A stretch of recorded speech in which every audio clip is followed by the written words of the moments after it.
جادو برگردن جادوگرا۔ اگر آپ اس عمل کو کرتے ہیں اور اس عمل کے ذریعے سے آپ کو یہ بھی معلوم پڑے گا کہ جادو کس نے کیا ہے، جادو کہاں سے کیا ہوا ہے، جادو کس جگہ پہ ہے، کس طریقے سے جادو کو کیا گیا ہے۔ اگر آپ کے اوپر جادو ہے تو اسی وقت آپ کو یہ بھی معلوم پڑ جائے گا کہ یہ جادو کا علاج کیا ہے۔ کچھ لوگ بہت زیادہ پریشان رہتے ہیں، انہیں پتہ نہیں چلتا کہ ہم پر کیا ہوا ہے، وہ بہت مایوسی میں زندگی بسر کر رہے ہوتے ہیں، وہ اپنی زندگی سے تنگ آ چکے ہوتے ہیں اور انہیں کوئی بھی علاج نہیں ملتا۔ ڈاکٹروں کے پاس جا کے تھک گئے، ہر طرح کے علاج کروا چکے، عاملوں کو بلا چکے، عاملوں کے پاس جا چکے، ڈاکٹروں کو بلا چکے، ڈاکٹروں کے پاس جا چکے، ہر طرح کے علاج کروا کے تھک چکے ہوتے ہیں، لیکن ان کا علاج نہیں ملتا اور انہیں پتہ بھی نہیں چلتا کہ ہم پر کسی نے جادو کیا ہے یا پھر جنات کا اثرات ہے یا ہم کو جسمانی بیماری ہے، اسے پتہ بھی نہیں چلتا۔ تو اس بات کو معلوم کرنے کے لیے بہت ہی خاص عمل ہے، بہت ہی مجرب عمل ہے، اور اس عمل کے ذریعے سے آپ کو یہ بھی معلوم پڑے گا کہ جادو کس نے کیا ہے، جادو کہاں سے کیا ہوا ہے، جادو کس جگہ پہ ہے، کس طریقے سے جادو کو کیا گیا ہے، اور یہ جادو کسی نے جادو کر کے دفن کیا ہوا ہے یا جلا دیا ہوا ہے، ساری چیز آپ کو معلوم پڑ جائے گا۔ اور اسی وقت آپ کو یہ بھی معلوم پڑ جائے گا کہ اگر آپ کے اوپر جادو ہے تو اسی وقت آپ کو یہ بھی معلوم پڑ جائے گا کہ یہ جادو کا علاج کیا ہے، یہ جادو کا علاج کیا ہے، ساری چیز آپ کو اسی وقت انشاءاللہ معلوم پڑ جائے گا۔ اگر آپ اس عمل کو کرتے ہیں تو آپ کو کسی کے پاس نہ جانے کی ضرورت ہے، نہ ہی کسی عامل کو اپنے گھر پہ بلانے کی ضرورت ہے، آپ کو کسی بھی چیز کی ضرورت نہیں پڑے گی، نہ ہی کوئی عامل کی ضرورت پڑے گی، کیونکہ اس عمل کے اندر ایک راز ہے۔ عمل یہ ہے، بہت مختصر عمل ہے، ٹھیک ہے، لیکن اس عمل کے ذریعے سے انشاءاللہ ساری باتیں آپ کو معلوم پڑ جائے گا۔ عمل یہ ہے، عصر کی نماز کے بعد اور مغرب کی نماز سے پہلے، عصر اور مغرب کے درمیان میں آپ سفید مرغا ذبح کرو، اور اس کا خون جو نکلے گا وہ کسی کٹوری کے اندر اس کا خون کو آپ جمع کرو، ٹھیک ہے۔ اس کو جمع کرنے کے بعد میں آپ اس خون سے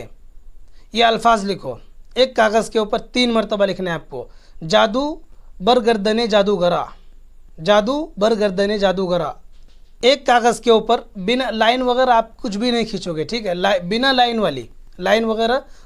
کچھ تعویذات ایسے ہوتے ہیں نا جس پر لائن ہوتی ہے، تو آپ اس تعویذ کے اندر لائن نہیں مارو گے، ٹھیک ہے۔ تو آپ کو بنا لائن سے آپ کو لکھنا ہے جادو برگردن جادوگرا، جادو برگردن جادوگرا، جادو برگردن جادوگرا۔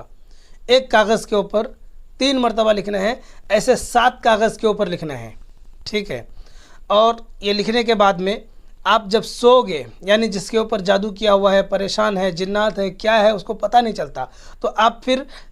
یہ جب الفاظ لکھو گے،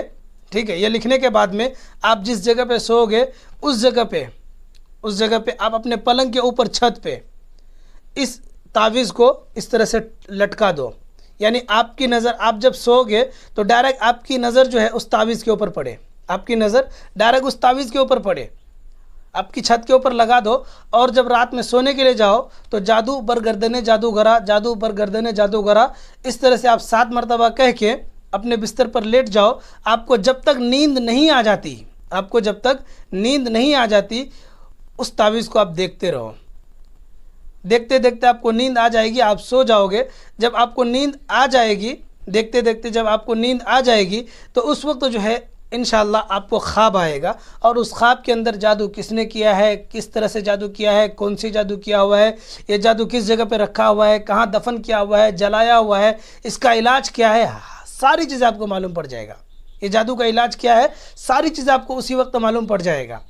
اور وہ خود ہی آپ کو خواب کے ذریعے سے انشاءاللہ آپ کو بتا دیا جائے گا کہ یہ جادو کا علاج کیا ہے، آپ کو کس طرح سے جادو کا علاج کرنا ہے، ٹھیک ہے۔ تو اس طرح سے اگر آپ اس عمل کو کرتے ہیں تو انشاءاللہ جادو کا مکمل خاتمہ ہو جائے گا، اور جادوگر بھی آپ کو معلوم پڑ جائے گا۔